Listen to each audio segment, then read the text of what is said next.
teraz. Tiež sa mi zdalo divné, lebo ak je to po 5 metrov, tak nemohlo byť 4. Takže pán hlavný rozhodca sa opravil.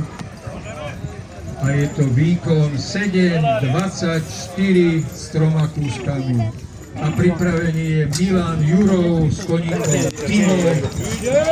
Diváci, krásne Tivo. Jak sa vyžíva pán, má takého poslušného konia. Tak Milan vie, čo kupuje. Poď Milan. Pripomínam ešte raz, Milan pochádza z Plavča. Rasťom urobí pomocníka, zaujímavá situácia. Rasťom urobí pomocníka svojmu koníkovi. Pozor na palce. A tieskame. Aj Ivan v tretnom kole máme. No, výborne.